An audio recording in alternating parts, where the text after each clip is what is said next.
We are going for another podcast. Our guest today is Professor Delwar Hossain, Dr. Delwar Hossain. He's a professor in Dhaka University. He teaches in the International Relations Department. Dhaka University is my former university as well. So I think we both have lots of good memories. So we can talk about our past memories a bit. So the first, my kind of obligatory question is, where are you born and raised? Tell us about your earliest memories. Yeah, thank you very much, and particularly for having me. And it is really,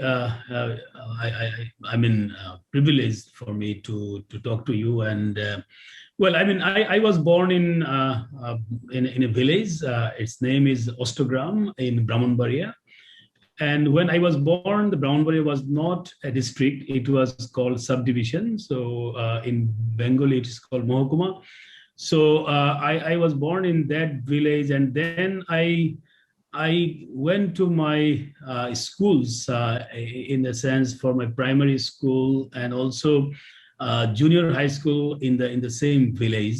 And I studied in a government primary school and then went to a private high school and started there. And then I decided to change my school, and I went to the district level school, and it's called Onnoda Government High School.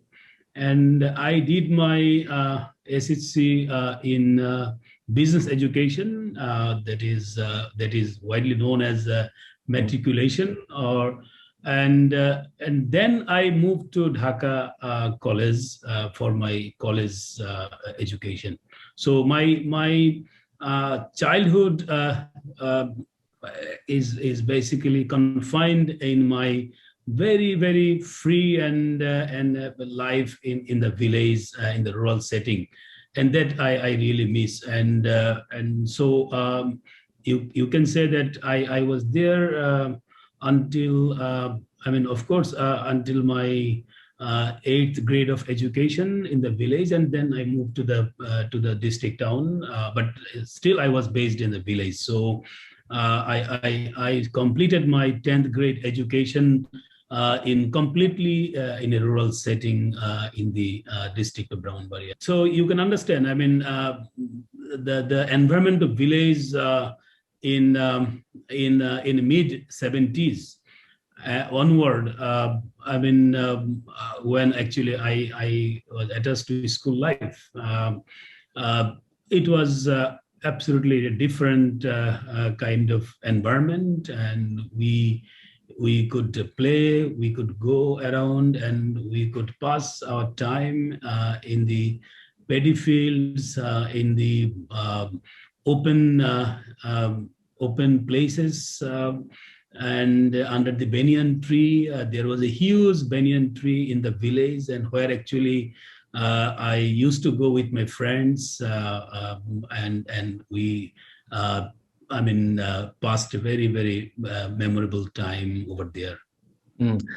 Just going back to those past memories, I think because of my country, like Bangladesh, where hundreds of rivers, and like my city where I was growing up, it's just close to our capital city. There's a huge river, and then the river always played some good memories with us. We still remember our rivers. What was the river close to your place when you were growing up?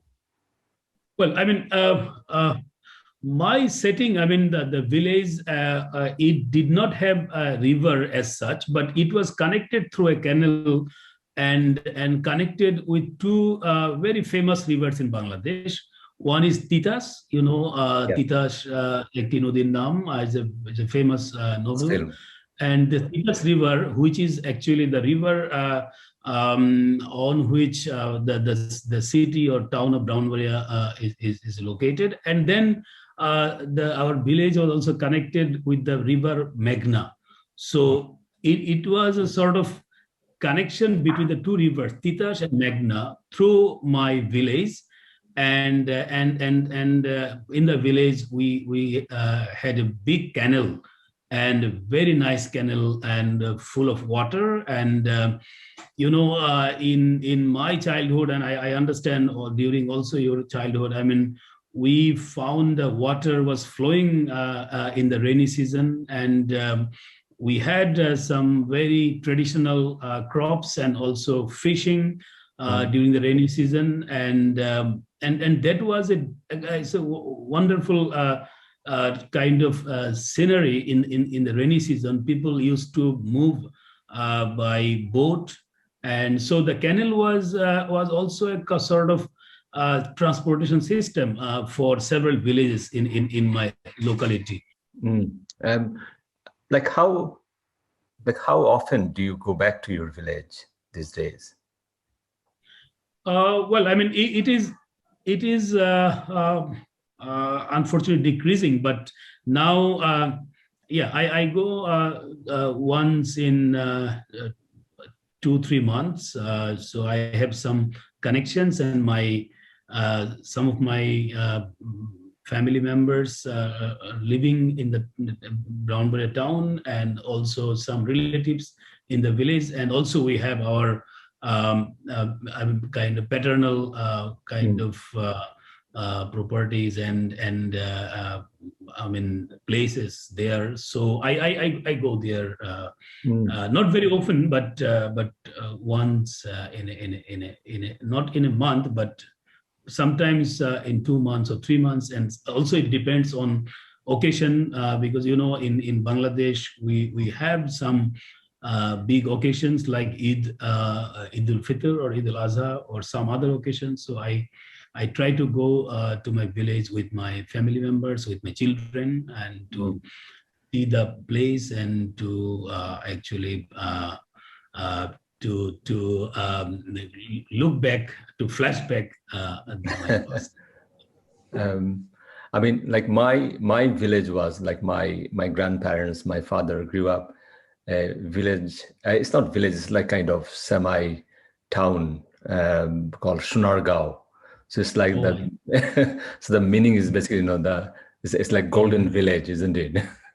It's a beautiful place. I still remember whenever I went there, the smell of the paddy field, and the pure air. It just, I mean, it's just something very pure, something like very innocent. I actually never found those smell and those innocence in the rest of my life. I travel quite a bit around the world, but I still those are very special memories. I mean, I don't go back to Bangladesh that often, but my big sister still goes back to our village, because the village is very well connected now. From the capital city, it takes just less than an hour. And you can actually take your car up to the village, the very village where my father, my grandparents were growing up. But I mean, I think those are the things, isn't it? The village is becoming something else now. Some of the things are getting lost. But we'll not go for those emotional memories that much. So, just going back to your school days, I mean, did you have any teacher who you now think that really inspired, or give you something very special about the understanding of this world? Yeah, absolutely. I mean, yeah, I credit, in fact, whatever I have achieved in my life. Now I'm teaching in the Department of International Relations, and I did my PhD. I traveled a lot in different countries and stayed in developed countries.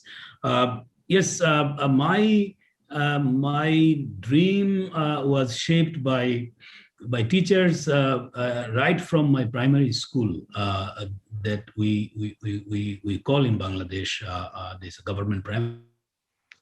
But actually, as the teachers took care of students, and they injected sort of principles or kind of good life in my very, very young mind. And most prominently, actually, I was very much inspired by by a couple of teachers when I was studying in the another government high school in the town of Brahmanbaria. One of my teachers, who is no more, his name is Yaqub Ali, and he was teaching us Bengali language, and he used to talk a lot about life, about leadership, about society, culture, and that really influenced me a lot. And since I studied in the stream of commerce in my secondary education, so one of my teachers in the commerce stream also influenced me a lot to do good in my academic life, and how that would actually help me in future. And that really, I mean, helped. I mean, so I got one teacher who really inspired me culturally, socially, and in terms of dreaming. And another teacher was influencing me to do good in my academic performance, and that was phenomenal. And that actually made me moving forward. And in fact, I mean, until I entered my university life, I mean, that was actually the source of inspiration. I mean, pushed me to do whatever things that I considered important, and that actually shaped me. In fact, what I'm known now today. I mean, I think because I mean, we both went to different universities around the world. I mean, for me, I mean, one thing I kind of found is, I think the teachers are a special species. I mean, I don't find like that much difference between a Bangladeshi primary school teacher and a school teacher here, or a university professor in Dhaka University, or here in Dundee, or in my former university in Australia. I mean, I think they are all special. I still remember my primary days. Those teachers, I still remember their names as well. So I think these are special people, very, very special people. And I think what I am today, and perhaps what you are today, I think these people played a big role. If I go back to my school days, it's always like the teachers from like literature played a big role. So, you know, this like storytelling, their stories. And like same with me, like it's like Bengali teacher who used to teach us the Bengali, and he was telling his stories, and then he more or less inspired us to be like creative. You can be creative. And one thing I learned from him is, you know, like we used to like try to memorize all those essays in our school days. He told me that you don't have to memorize. You can just write your story. and that's my like first, first kind of memory to become creative. And I think he played a huge role. Yeah. So one day I'll just, I think he's very old now. So I think one day I'll go back to him and just, and tell him that, what he did to me. So from his school days, then you more or less like coming to the university. Tell us about your memories of Dhaka University.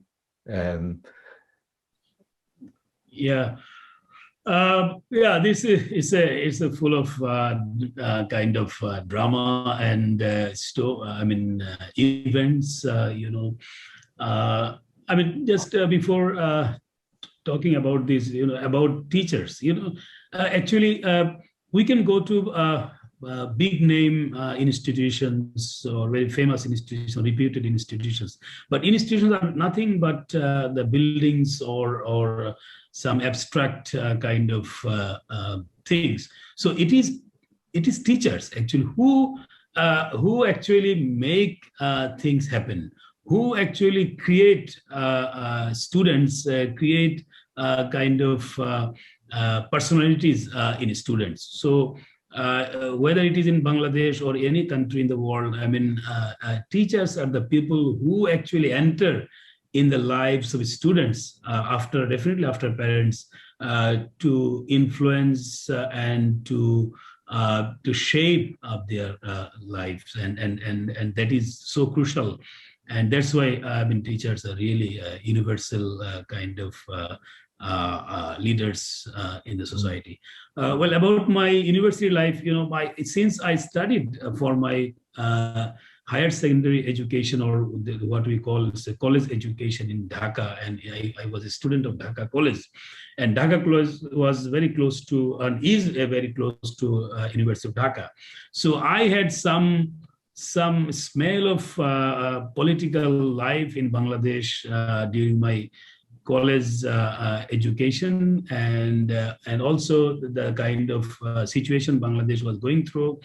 And when I entered in my college, it was in 1983, and then I passed my college education, and then I mean, admitted in the University of Dhaka in 1986. So the period was, you know, it was the period of military rule in Bangladesh, and historically, I mean, we know that Bangladesh went through military rule since 1975, and in 1983, President Ershad was in power, and he was running the country, and there was huge anti-government movements. Political parties, almost all political parties were against the Ershad government, and that political environment influenced universities, influenced every institution in Bangladesh, particularly in the city, and more importantly in Dhaka. And Dhaka University as the center of kind of student movement, student activities, student politics. So my education in Dhaka University since 1986 was influenced by the political environment during that time. And I remember when I entered in a residential hall, and I was attached, and I was a resident student of former Iqbal Hall, but now it is known as Shohid Sergeant Jorlok Hall. Immediately I started to stay in the hall. We saw that how student groups were actually fighting with each other, and there was a huge violence by the students because of their anti-government movement, and almost every day there was some kind of political program, and Dhaka University was the center of I mean, these student politics and student movement against this autocracy. So that influenced our academic life in many different ways. And in one way, actually, we had been in an environment to see, to learn politics, or kind of on-the-job training kind of thing. So we were in the middle of political environment, and we could see how students were mobilized, different student groups from different political parties, and how this was also crushed by the government through its security or law enforcing agencies. At the same time, because of the political movement, you know, we lost our time, which is, I mean, famously or infamously known as a session jam. You know, when I entered in the university, the duration of our undergrad honors program was 3 years, and it took literally 6 years to complete our undergrad education without any fault on the part of the student, or without any delay on the part of the student. It is because of the institutional problem. It is because of the frequent closure of the universities, and we were familiar with one particular phrase. Perhaps it's a French word. It's a sine die. So university was closed indefinitely, and that indefinite closure of university, you also studied. Yeah. It was a kind of common kind of practice. So we had to leave the hall, residential hall, stay in different parts, and had to go through a tough time.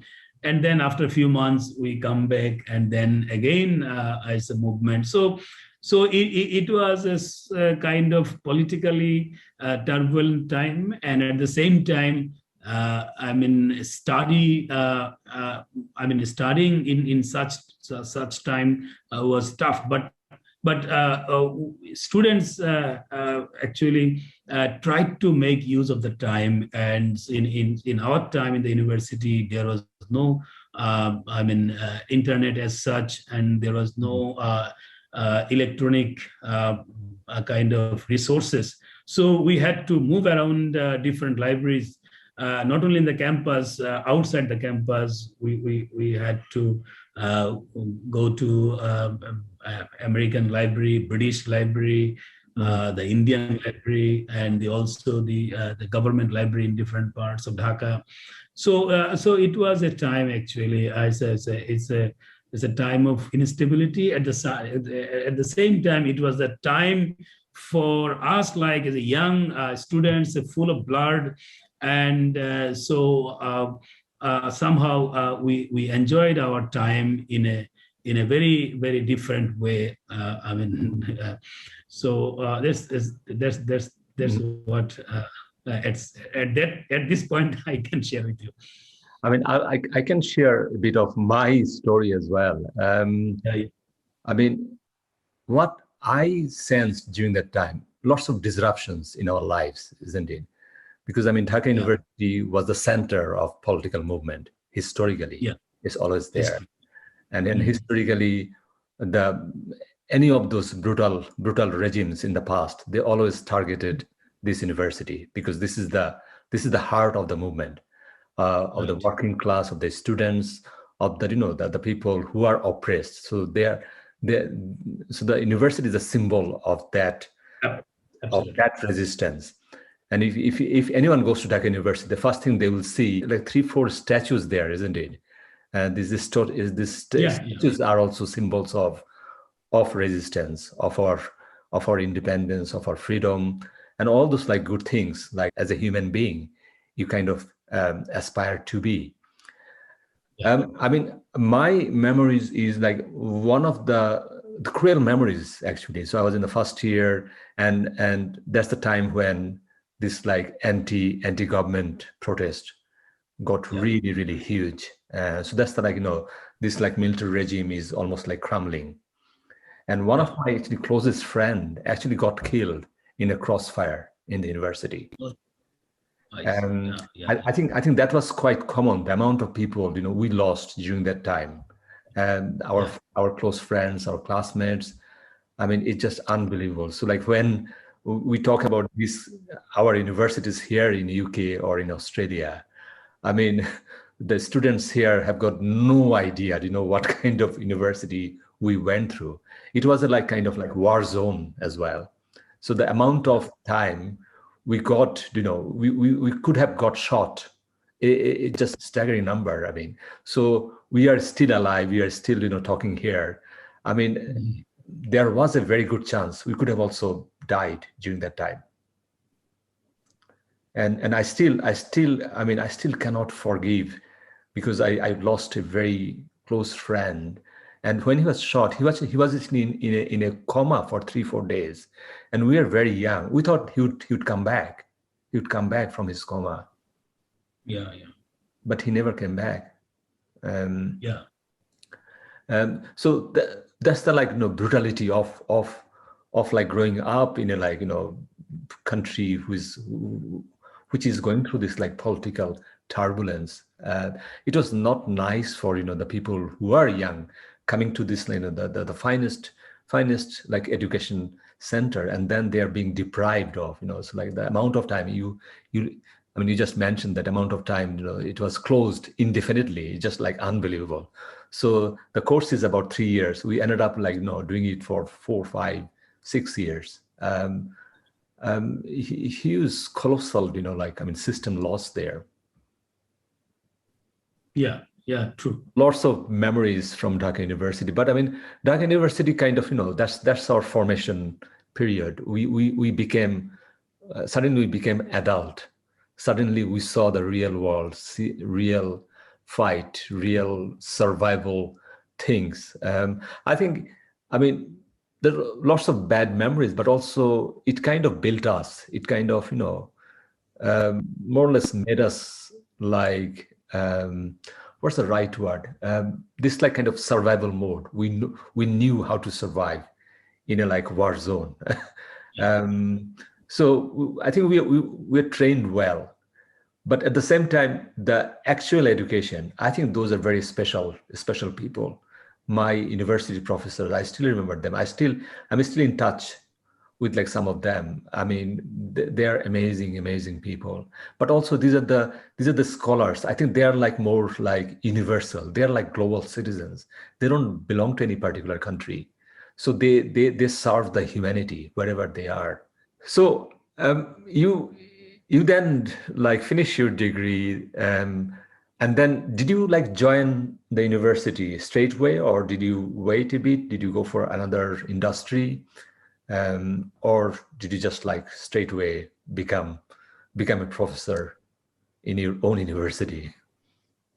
If I say a few words more about Dhaka University, I fully agree with you, and we share the same kind of feelings. And Dhaka University, if we say historically, as you have rightly mentioned, it is a university that has rather created Bangladesh, that has established our language rights. Just in 1952. So the movement for language rights, movement for autonomy, and finally the independence of Bangladesh, actually spearheaded by the students in Dhaka University. And also the movement that we saw in our own eyes, because we could not see the liberation war in 1971 since we're very young child. So the role of Dhaka University and is really very significant for the nation, and also for shaping our idea, our philosophy of life. Adapting and becoming mature about society, mature about politics, culture. That we learned from Dhaka University, and from the corridors of our classes and everything. You have rightly mentioned about teachers. Absolutely, I also had teachers in my department who had been such a wonderful persons, influencing and helping us. At the same time, since Dhaka University itself is a place where you just don't just read and write, you learn a lot of things culturally, socially, and politically, which is really difficult in other institutions. So it's an university which actually hosts one of the national events in Bangladesh, which is absolutely unique in the world, that this university hosts Prime Minister and the President on the 21st February in each year, and which is now known as International Mother Language Day. And so this university has such kind of role. So about my career after passing or after finishing my university education, yes, I could not join straightforward in the department, because sometimes it takes time to call for new vacancies. So there was some kind of delay in recruiting teachers. So in the meantime, actually, I started my career in a private bank. So I joined as a management trainee of a private bank called IFIC, International Finance and Investment Commerce Bank Limited, where actually I served about 1 year. And then I was selected for a research institute, which is known as BIISS, Bangladesh Institute for Strategic and International Studies, which is the only, government autonomous research institute on strategy and international relations. And I also worked there for about 2 years. And then actually, since there was not opening even after when I was serving the research institute, so I tried to join government services, the public services. So I tried this BCS, and then I was also selected for BCS admin, and I was posted in Sylhet. And at the same time, I was selected by the department to become a teacher, and so I was a bit confused and in dilemma. Where do I start my longer career? So finally, I decided to stay. To join the department as a teacher. So I joined the department. So I had some experience of working in a bank and also in a research institute for about 3 years. And then I joined the department as a lecturer. And since then, I have been with the department. Yeah. Good. And also you got this very prestigious scholarship to like Japan. I got 2 scholarships, if we say prestigious. I studied in Japan for my master's program under Asian Development Bank scholarship. So I was awarded ADB scholarship for my master's education in a private university in Japan. It's called International University of Japan in the area of international relations. Actually, it was on Asia Pacific international relations. And then I returned to my university and started to resume my teaching. And then I got another opportunity of a scholarship from Japan that is called Monbuka Gosho now. Actually, in our time, it was known as Monbushu. Now they call it Monbuka Gosho. And with this scholarship, actually, I finished my doctoral study in Japan. This name is quite unique.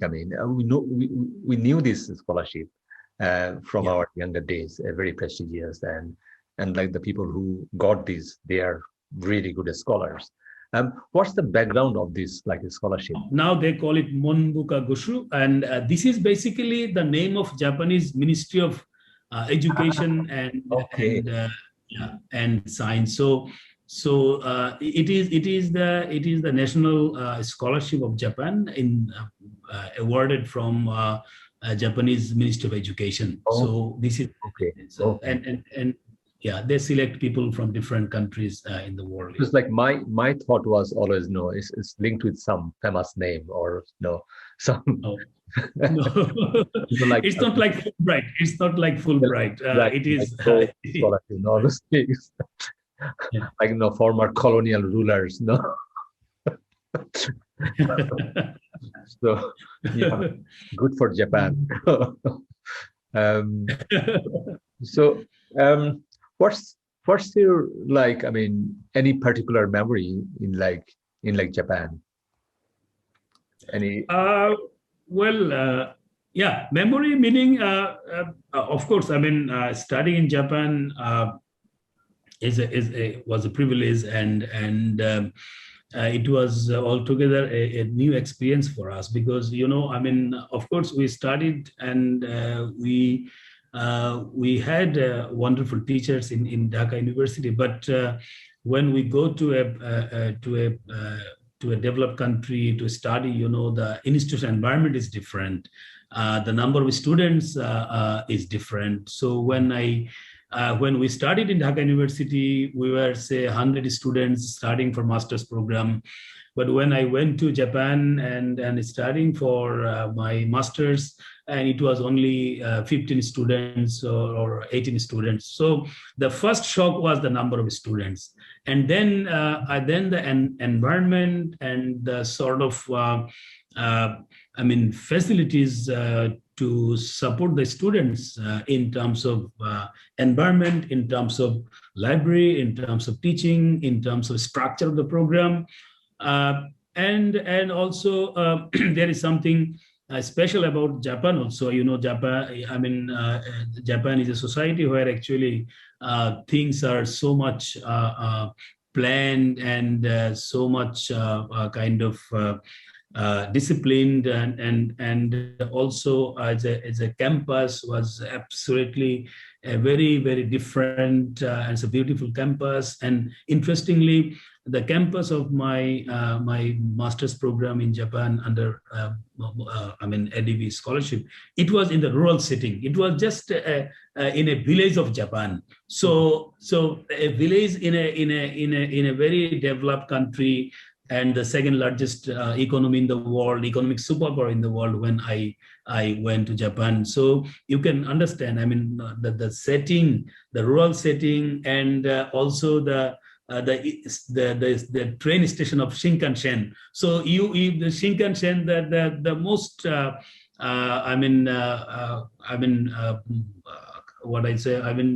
modern train in the world. It has its journey through the village, and we dropped by the station and then went to our university, and we saw the paddy fields near our university. So Japanese, my first university was quite in the rural area, and it was very unique and very interesting. And my second university for my PhD program, it was in the city of Yokohama. So it was in the heart of the city, and it had a different environment. And then again, I was also a bit surprised to see that in the PhD program, we were also a very small number of students. So it's very, very different from Bangladesh. That we studied in a small group and took advantage of modern facilities and support, and also the teachers were wonderful. And particularly, it's very different. As we were discussing about Dhaka University, because of political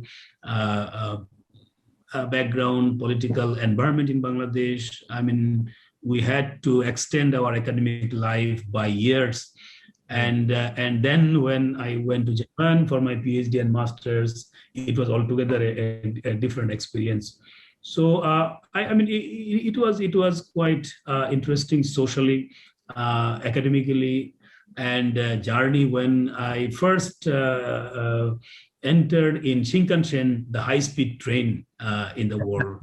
And it was also a new experience for me. As a student from a developing country or a third world country in the 90s or early 2000, it was a totally a new experience for us.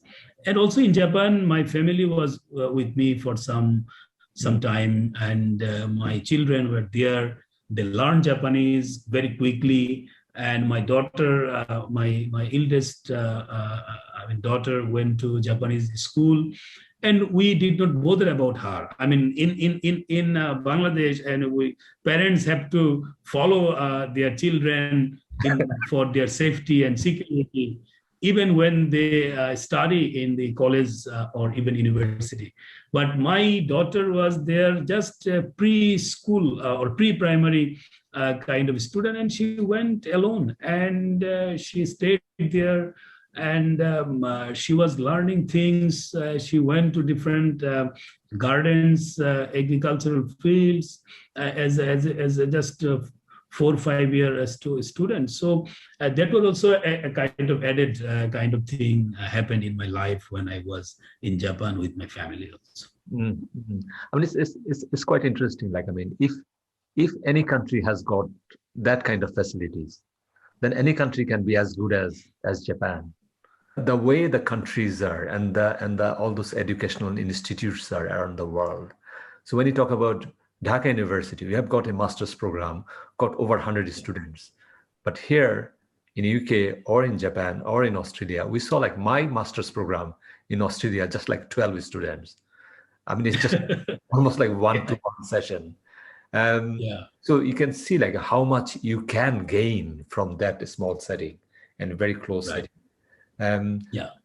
With me, I think education is a very personal thing, isn't it? You need to know all these people around you. You have to connect with them. So I think those infrastructural issues in the third world countries, I think are kind of, it's a kind of hurdle for us. So the people absolutely like big hurdle, isn't it? So I think that's a game changer. If you go to like Oxford University, even their undergrad programs are almost like one-to-one, like like students teachers ratio. So that the more poorer countries you go, that ratio becomes much higher. So like I just want to touch a bit on your PhD thesis. I mean, what was your PhD thesis on? Actually, when I was doing my master's, I developed my interest in the idea of globalization, and I mean during that time, it was in the late 90s. I mean when actually the globalization idea was becoming more and more significant in different parts of the world. So I was quite attracted by this process or the concept of globalization. So when I got the opportunity for doing PhD in Japan, so I went to a school. Again, it was a private university, but the school was named as the School of Global and Intercultural Studies. So I thought, I mean, my interest would have been, best suited in this school. So I was placed there, and I eventually selected the topic on globalization, and also I related it with regional cooperation. So my thesis was on understanding globalization and new regionalism in South Asia. Because globalization and we can understand it from many different backgrounds or different disciplines, but I was interested about it, and also I was trying to understand globalization in South Asia from regional cooperation perspective, and I was trying to examine the role of non-state actors in South Asia in the globalization process. And so that's why I made it like the relations between globalization, new regionalism. So I examined how, apart from the intergovernmental process like Sarc, as it did not perform very well, but there are other processes, we call it non-state processes.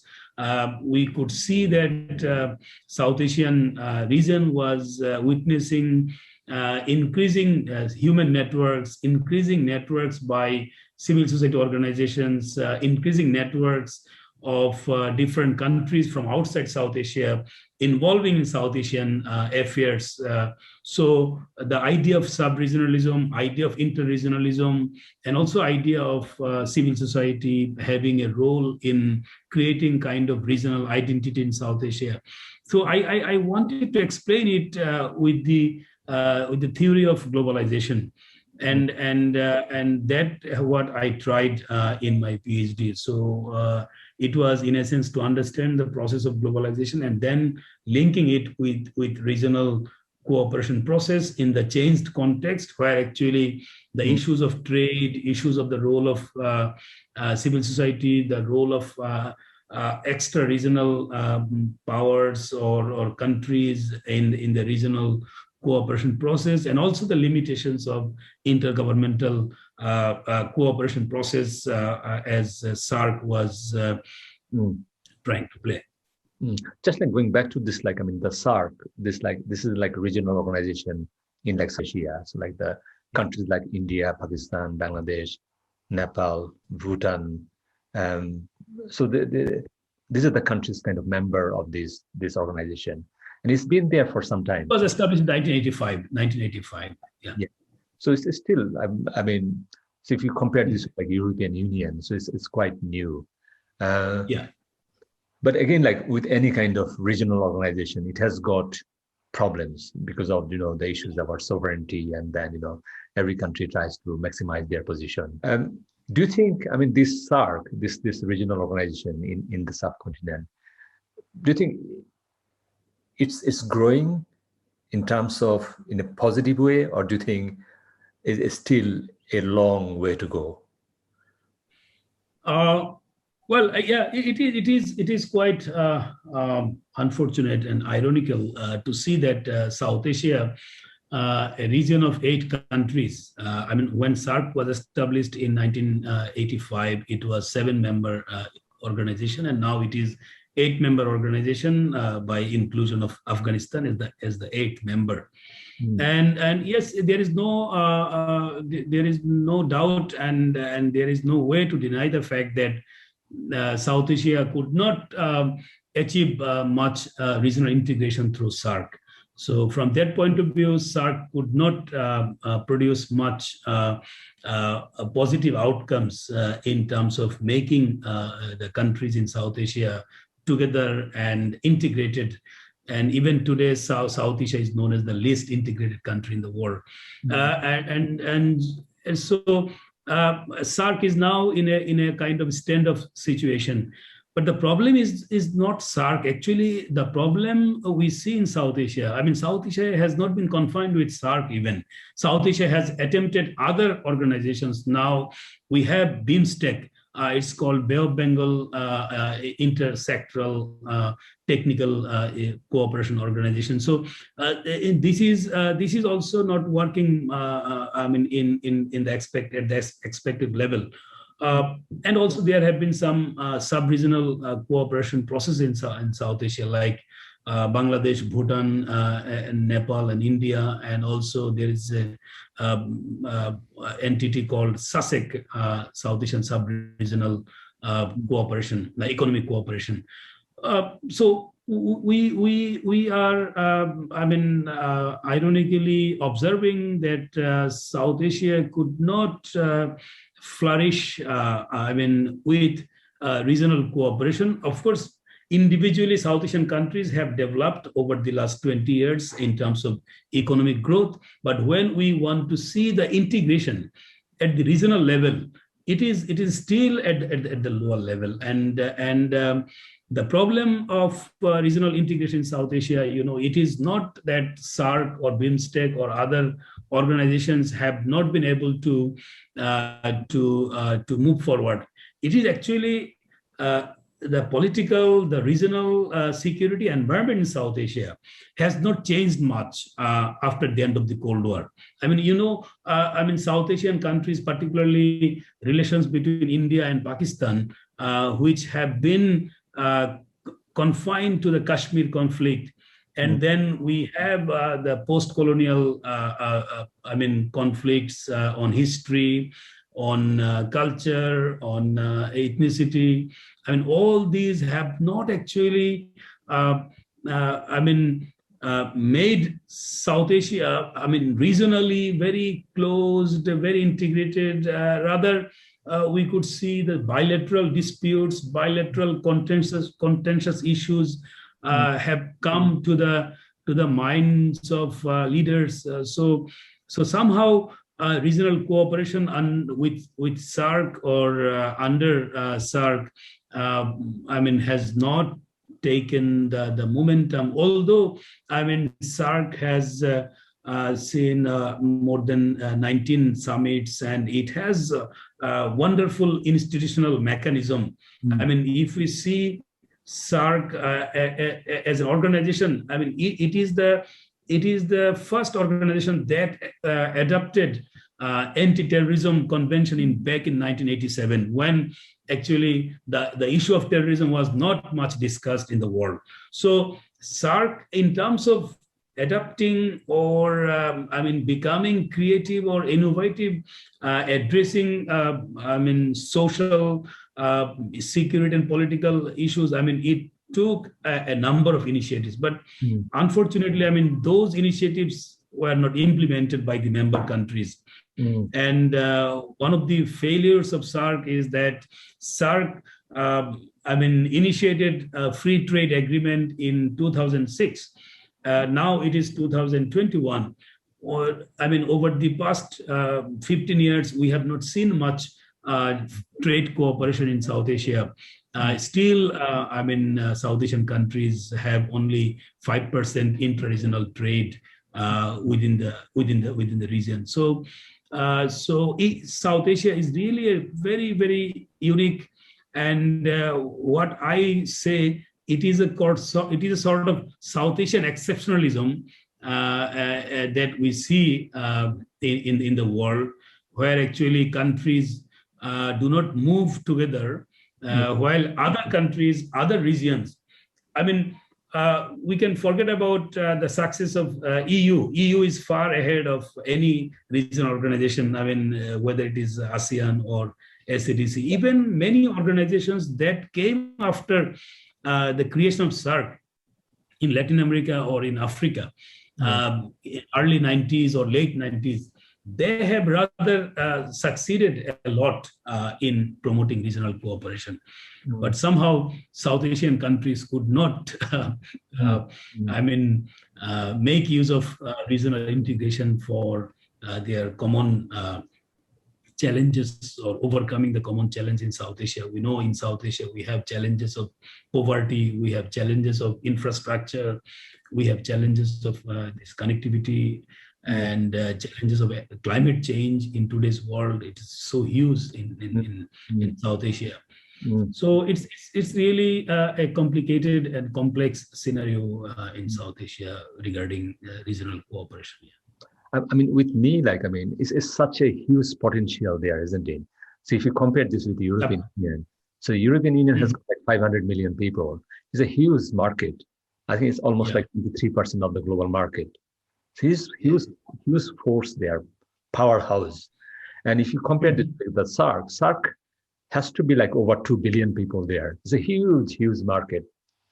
And I think like part of me who's in this like, left politics, I think, if these countries who has got this, the colonial history, and even if they are united from that memories, from that, that common history, it can become such powerful entity in the like global politics. And also that can also, I think, I mean, emancipate the whole, historical problems of this particular region. I mean, it's just a shame that, we just cannot make it. Still, we are struggling.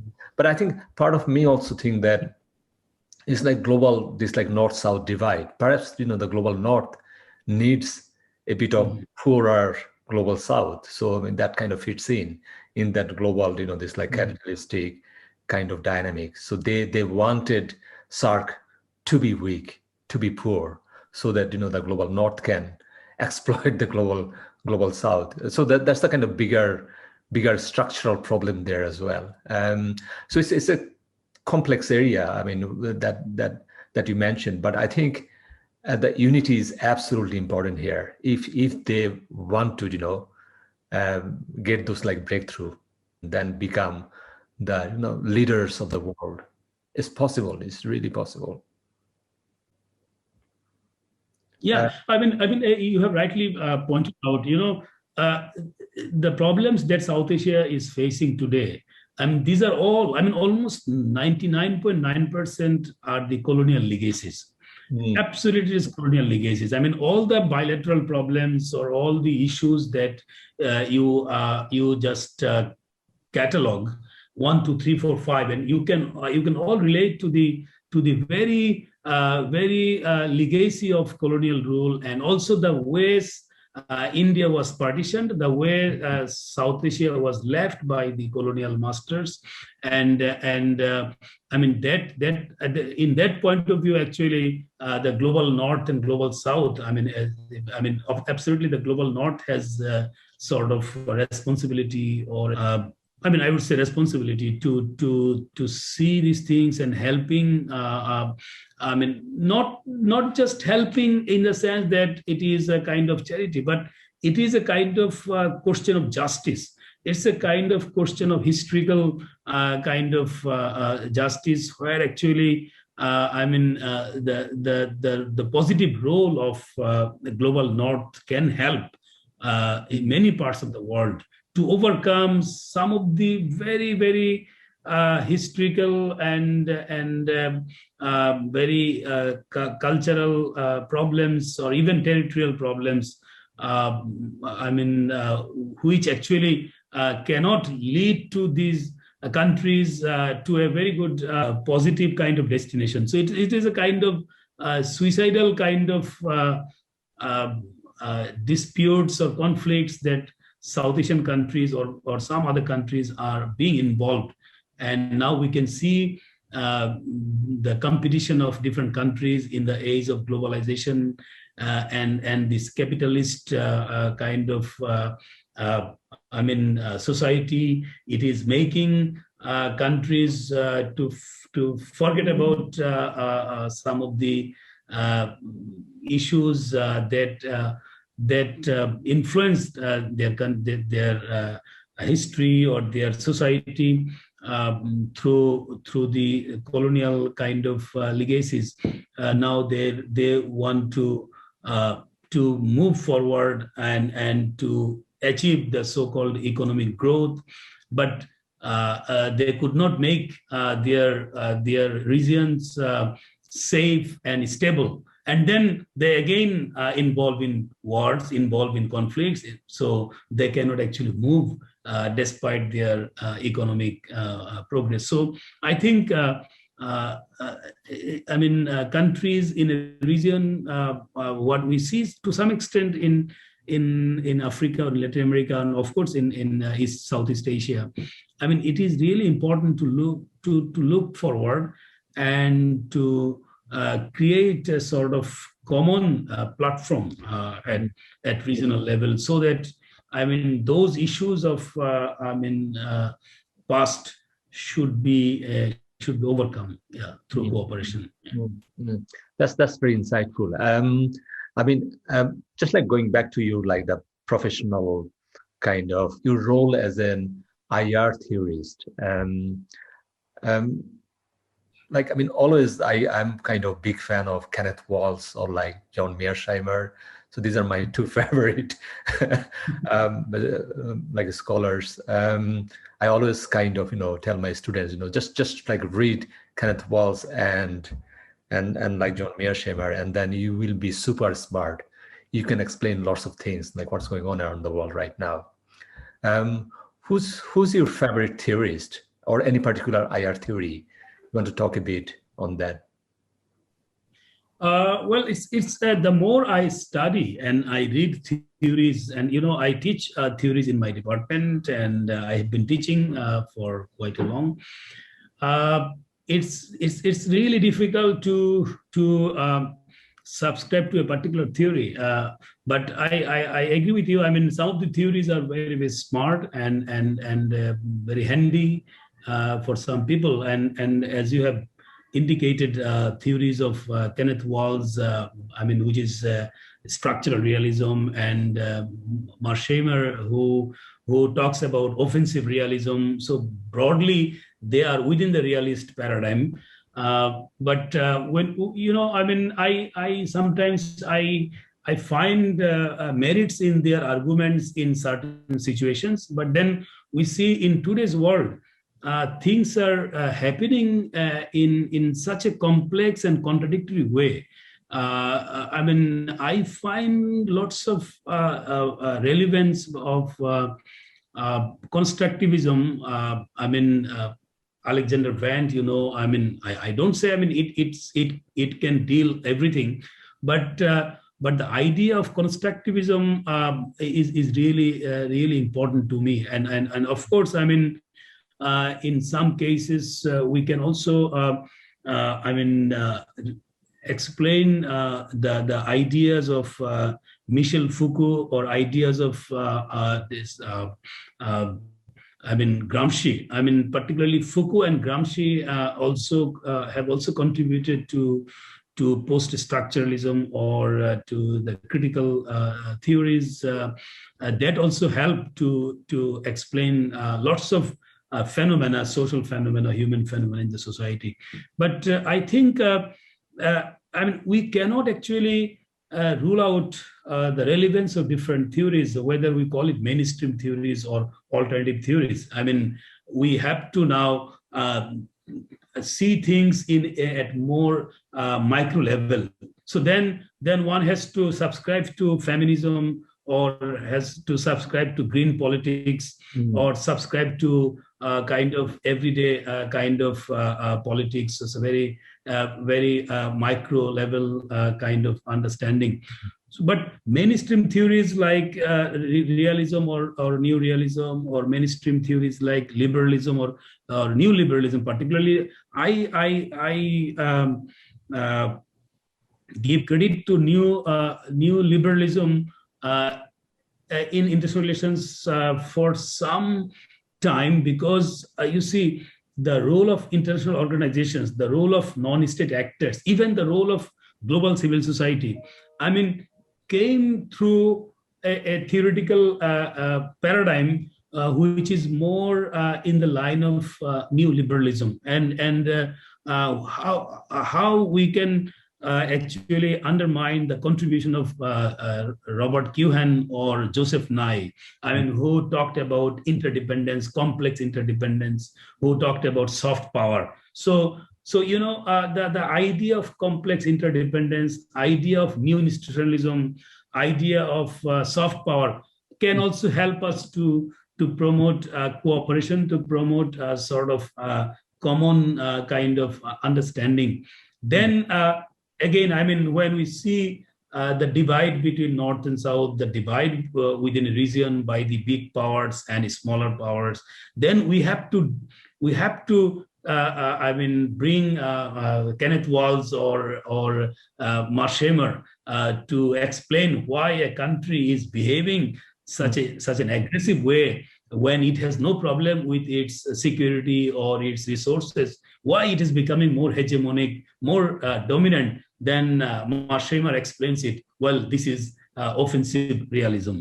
So it's quite fascinating, I mean, to see how different paradigms or different theories help students of international relations, or the student of world politics, or international theory to explain the world. Yeah. Like I mean, one of the things I teach in my academic career is international peacekeeping. So that peacekeeping plays a big role in my understanding about the whole world, because I mean, peacekeeping, one of those area where you can see either countries can cooperate or non-cooperate. And also I think the part of the issue about new realist idea about the world is we've got this system, we've got this anarchic system, and the stress management of this anarchic system is also important. So that's also important for even powerful countries, for the things like USA or China or any other powerful countries in that system. Because if there is too much stress in the system, if the system collapses, that's not good for America. That's not good for China, because I mean, then there is nothing there to dominate. So you need to maintain the structure of the system as well. So, I mean, everything has got some kind of limit as well, how much offensive you can be or how much defensive you can be. So the system's stress management is absolutely important for this, this anarchic system, because that's the default position we have. We don't have this like super supreme authority on the top. Yeah. Yeah. I think Mearsheimer called it 911 problem. So in the international system, there is no 911. So in a normal human society, if you call 911 or 999, you get some kind of help after 10, 20 minutes. But in the international system, if a state calls 911 or 999, there is no one to help. But at the same time, it like depends. If it is Germany, then there will be someone there to pick up the phone. But if it is like, like Ethiopia or Somalia, then, there's a chance that no one will pick up the phone. And we saw those historical problems in the past, like when like Rwanda genocide was happening, no one was picking up the phone. So they were calling 911, continuously, but there was no response from the other side. So that problem is still remains, this 911 problem. But I think that like the stress management is absolutely important for this international anarchic systems management as well. So that's like my kind of like understanding about international relations. I'm more or less focused on international peacekeeping and like the Middle East politics. So that kind of fits in that, the system management as well. So Iran is a pariah state. Iran is our enemy, but at the same time, there is a limit how much you can punish Iran, because then, there is a very good chance that system collapse in that subsystem might also occur, and that's not good for anyone. Do you think that's a kind of good way to explain this international anarchic system? Well, I mean, if you really believe in, of course, exclusively in anarchic system, then of course, these theories are very, very relevant. There is no doubt of it. And every system has its stresses, has its disruptions, and one has to think how the structure is being maintained and how the structure is stable and peaceful. And this is quite useful. If we consider the world anarchic, and then this anarchy is also, is a kind of mindset that we can also, get rid of it, or we can impose it to explain the reality. But I think since we have a world, whether we call it anarchic or not, but at least we can say that there is no supranational authority, there is no global government. So nation states or people in the world have to operate in an environment of kind of decentralization or kind of vacuum. So in the vacuum, you can use a structure, or in the vacuum, you can use ethics, you can use, norms, you can use your values. So it has to be, understood, I think, in a right kind of idea that suits the society. In today's world, when we talk about regional system or global system, and it is so difficult and so different from the Cold War period, when actually the world could have been understood in a rather simplified way by referring to Cold War, by referring to the containment policy of the United States, by referring to the competing kind of race between socialism and capitalism. But now we see in the post-Cold War period, and more importantly in the post-9/11 period, it is so much complicated, and individuals are being so much empowered by social media, by technology, despite injustice, despite growing inequality, despite the rule by Zuckerberg or by Bezos or by Elon Musk or by Bill Gates, but still we can see individuals are hugely empowered. So in such kind of setup, sometimes we may not find these theories. These ideas promoted by Marsheimer or by Walls very suitable. You have to consider the very microdynamics of the things, and also in the case of developing world, there have been some basic problems where actually we cannot resolve through those ideas, because when we talk about security, when we talk about stability, of course, when we talk about security, then we have the dilemma called security dilemma. So you see, when you are coming to stabilize a system or stabilize a structure, for example, in the Middle East, countries like USA came to stabilize the Middle East. Now they have rather destabilized the Middle East, and not only this, now they have destroyed the Middle East. I would say they have disintegrated the Middle East. So you see that the role of stabilizer, from a realist point of view, has made the regional system collapsed. So the collapse of the regional system is attributed to something that we see from a very realist point of view. But if we could see lots of ideas or lots of initiatives from constructivist or liberal or from emancipatory point of view, we could see Middle East could become stronger, and Middle East could become out of these monarchs or these rulers who have been ruling the countries for decades through iron fists.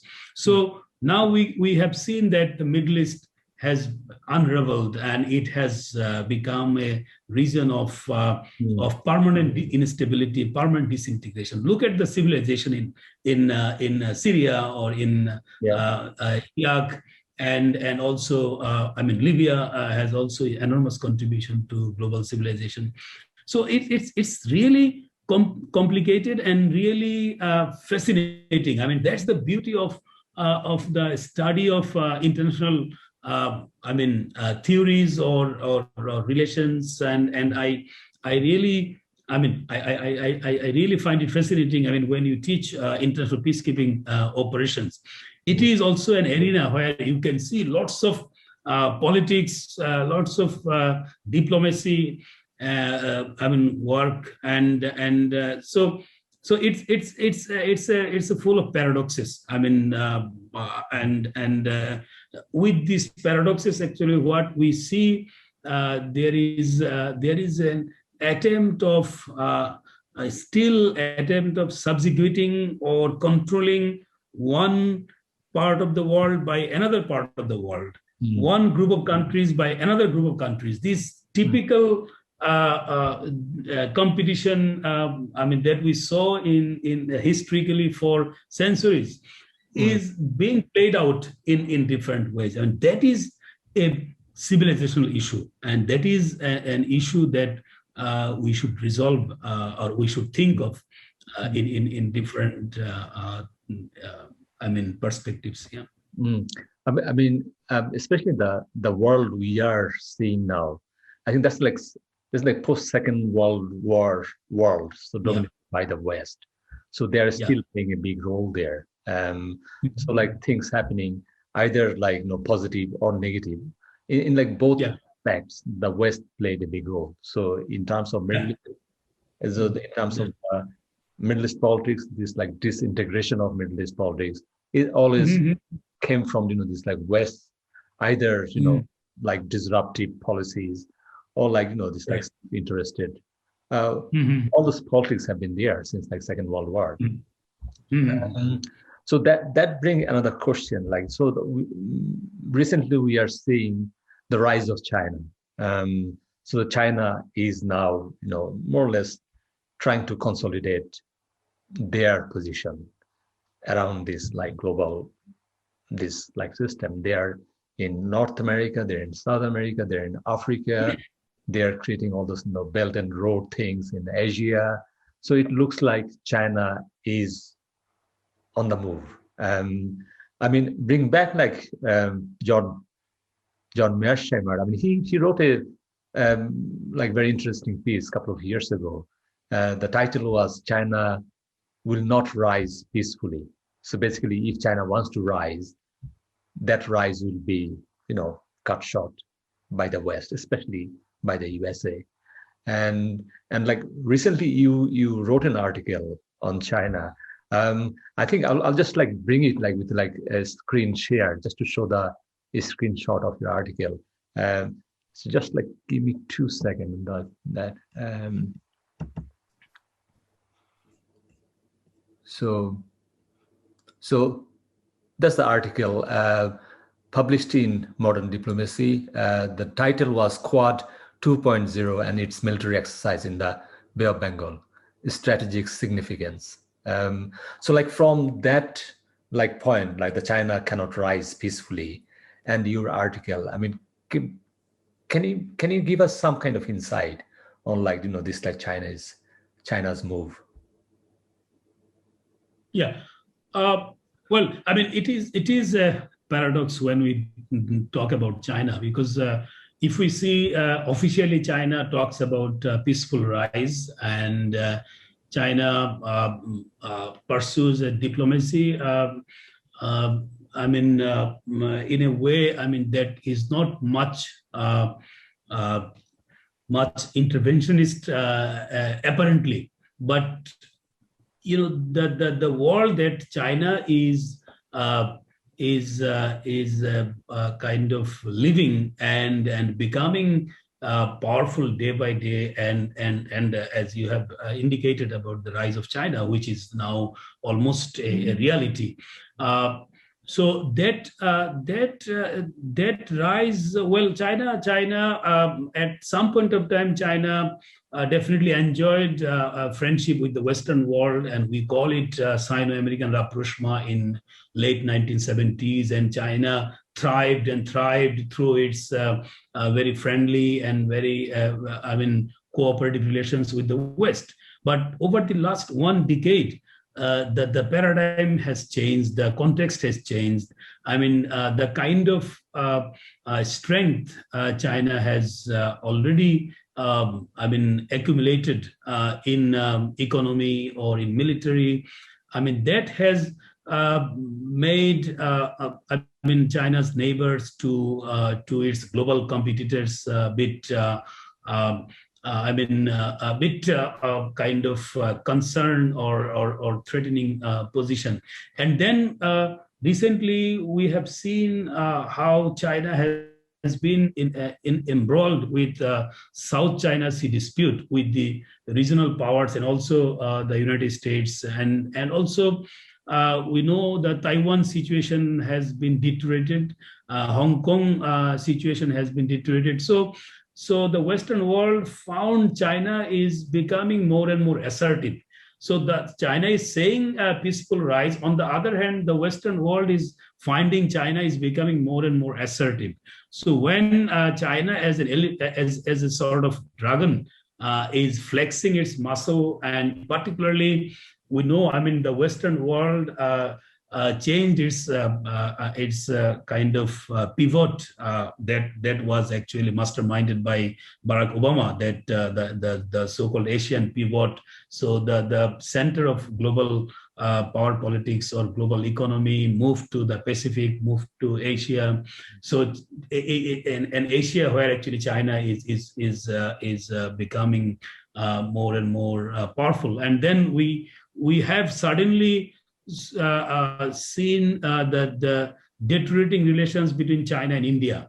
And you'll be fascinated to see that India and China were cooperating with each other for 2-3 decades. Since 90, and then since 2014 or mid 20s, we saw that India was finding China was more kind of kind of hegemonic because India and China have serious territorial problems with each other. So these issues have made a ground for China and India on the one hand, then the Western world to become more alarmed by the rise of China. And China has also found the opportunity to flex its muscle. So that's why we could see a kind of Cold War-like situation, and the theater is, as I have mentioned in my writing, that the Indian Ocean, which has been quietly becoming the center of rivalry, center of global rivalry and regional rivalry, and as we know, I mean, the Bay of Bengal is as a part of the Indian Ocean, and Bay of Bengal is so crucial because it has literal countries like India, like Bangladesh, Myanmar, Thailand, and Sri Lanka, and Malaysia. So these part of the world has been the theater of a kind of rivalry, and we have already seen that two rival strategies that two groups of countries like China is pursuing its Belt and Road Initiative, although it is aimed at sort of infrastructural connectivity or economic connectivity. But in the hindsight, we can understand that China is trying to extend its influence to as many as countries possible. And then we see suddenly Indo-Pacific strategy became very important for the USA, for India, for Australia, and for Japan. And they came up with the idea of Quad and quadrilateral dialogue.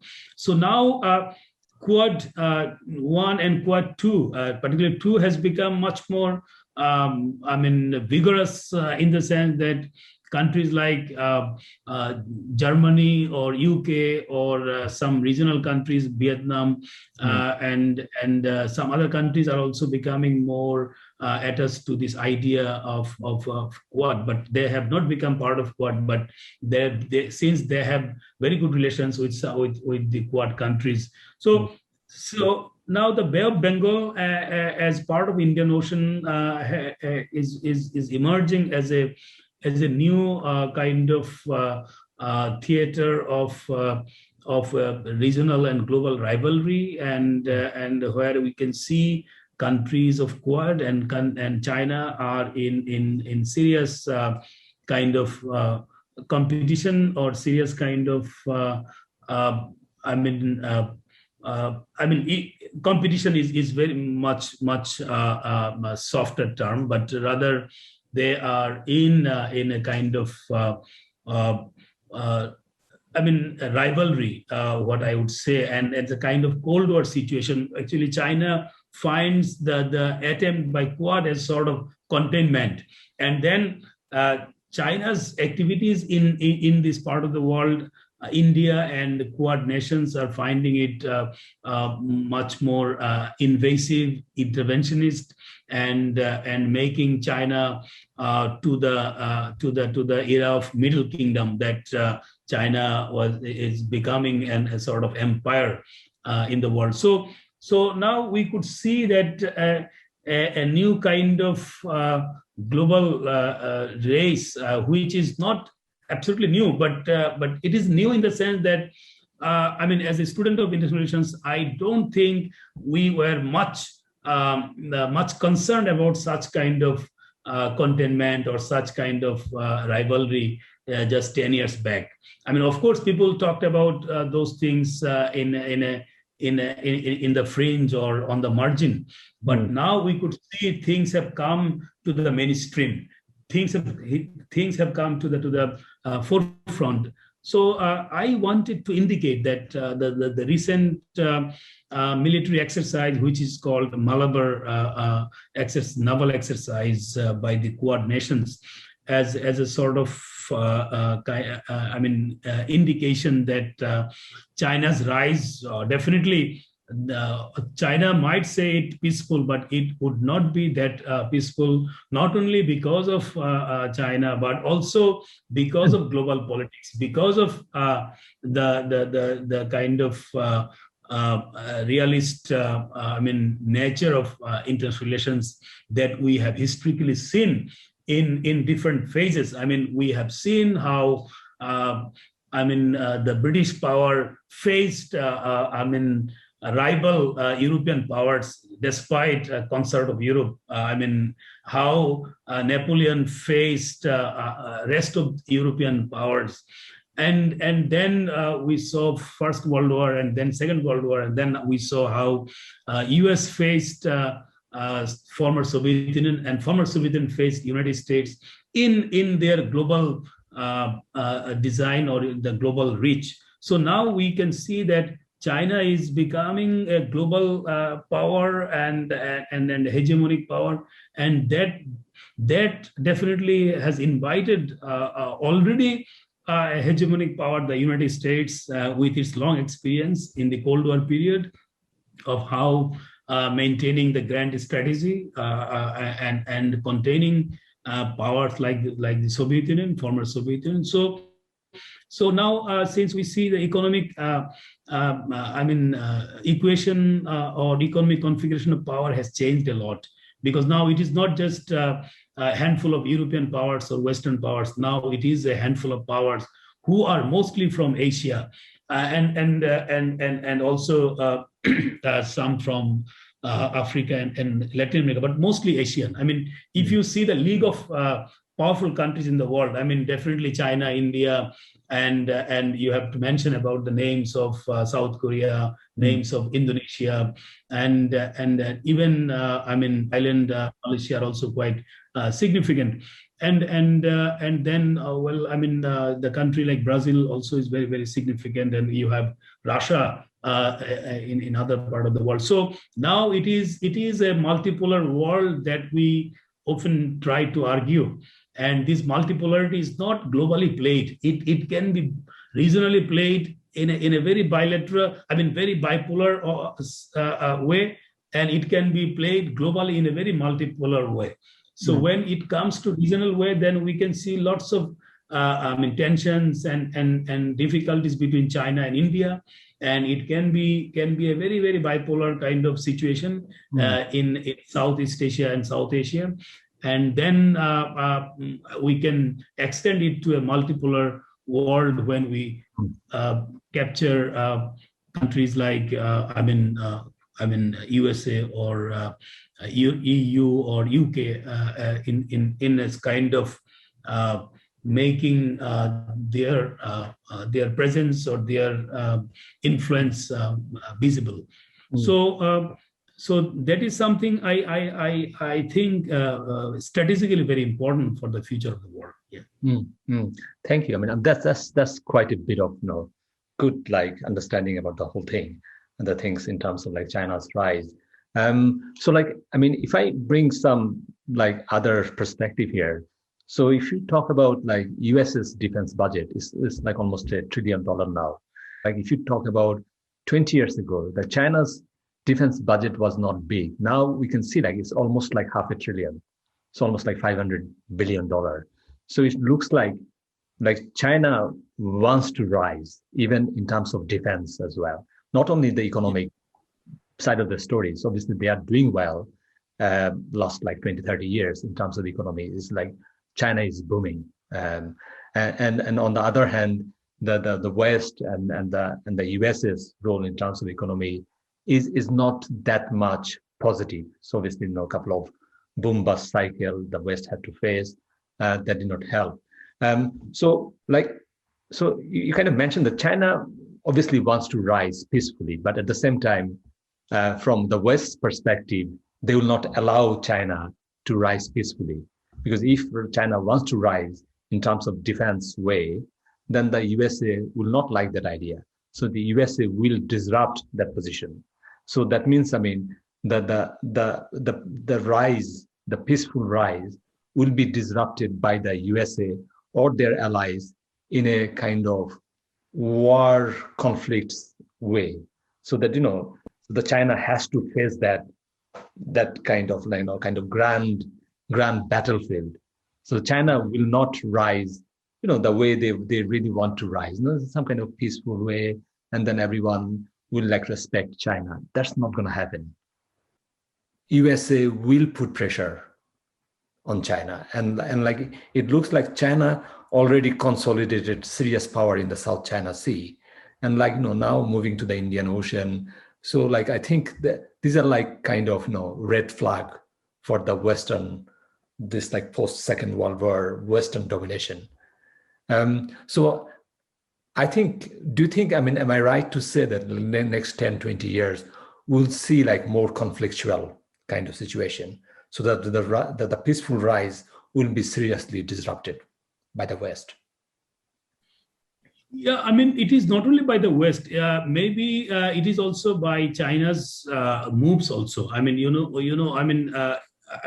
is the West definitely is much more alarmed by the rise of China because of the status quo that benefits the West even today.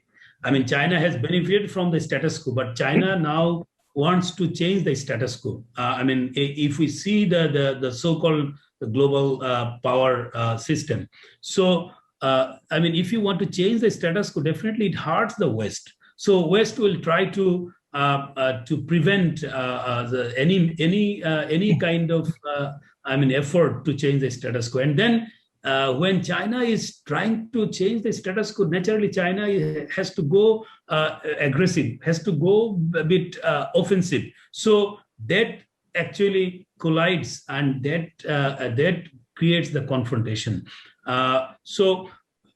From that point of view, definitely we are going to see more conflicts, more kind of confrontations, and more instability in the system or in the structure, whether it is sub-regional structure or global structure or regional structure. So even at the national level, that is very, very, very important. But then you see, the world has changed a lot over the past 50 years or more.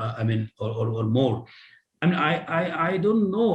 Whether there is a possibility to play the same old game of great power kind of rivalry or great power conflict that we saw historically first in Europe or even in the Athenian period, but then in the rather a global world after the end of the Second World War.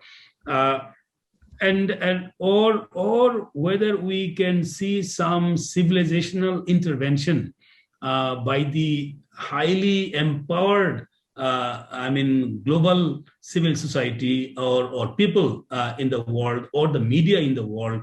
Because if you talk to the young generations in the world, why American President, the Biden has changed the agenda to the extent of socialist as in America, I know that socialist was a sort of scolding or criticizing people. Now we can see a party, a Democratic Party, is moving more and more towards the progressive socialism. And if you see the program by Biden, what he addressed in the joint session of Congress, his $6 trillion budget, one about COVID, another with family and plans, and another with infrastructure. It seems that US is subscribing to the ideas of young people who consider Green Deal, who consider the world in a very different way. Same I think goes with the British or with the German young population, and also I'm sure Indian or Bangladesh or South Asian young people also think in the same way. But China is a different country because it doesn't have a kind of free environment where actually we can see the voice of the youth in an independent or autonomous way. But in the rest of the world, you can see, young generations think in a very different way. But the leaders try to bring the old practice in dealing with the problems that world is facing in terms of hegemony or in terms of there's a grand competition. And I also want to mention that about also the theory of this power transition theory, this Modelinsky, who wrote about this long ago. It is true that I said the world doesn't stay with one biggest power always. We have seen the world. As we have Pax Britannica, we have Pax Americana, and people talk about Pax Sinica. But I think it is very difficult now. The world is much more different what it was in the Cold War period. So now, the issues of environment, issues of climate change, issues of poverty, justice, issues of kind of how young people or people at large think about the world. You see, the West has intervened in the Middle East and in Afghanistan, but you can also see how much it was protested by the European students or American students. Even I was in Japan doing my PhD when in 2003, US intervened or invaded in Iraq.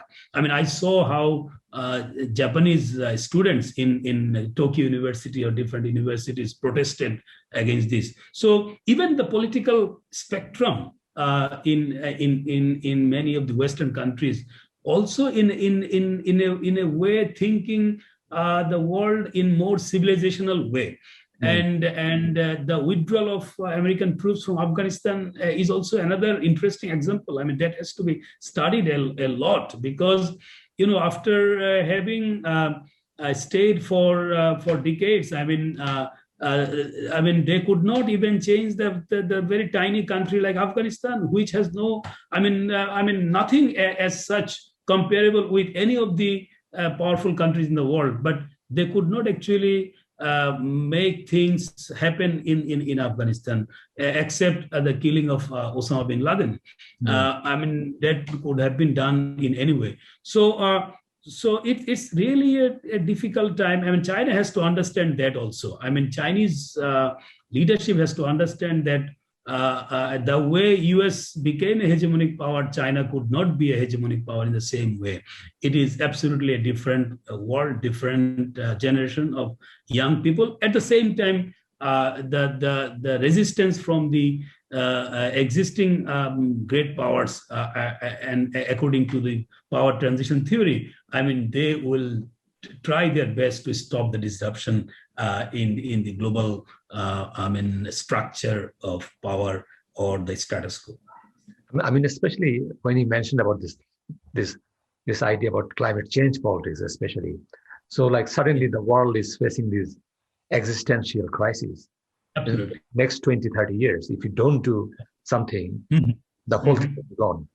So during the Cold War or, in the 40s, 50s, we never saw this kind of crisis where, the tragedy of the commons, we have to be united. And the things you are mentioning about this, this young generations are coming out in the forefront of this kind of movement. Then, enough's enough.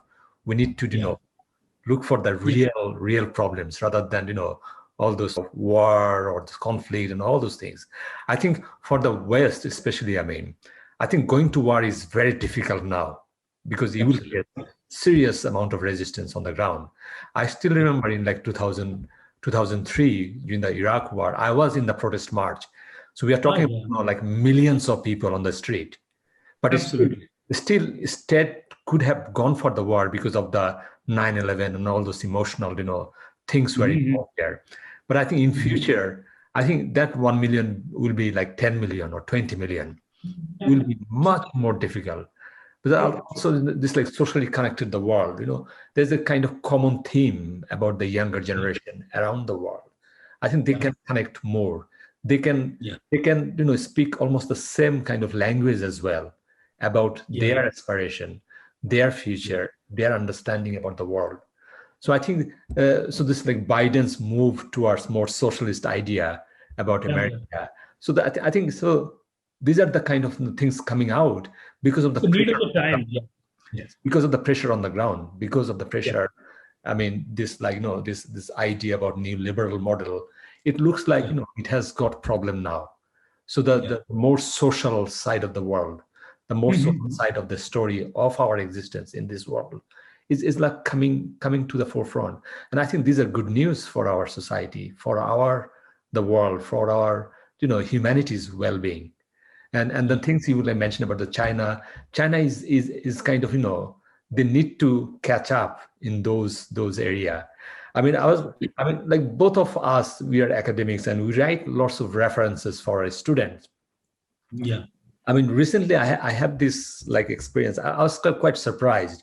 So I was writing a reference for one of my North American students, and normally students apply for funding, and then fundings are like Fulbright, the Carnegie, or like so those kind of known scholarship things.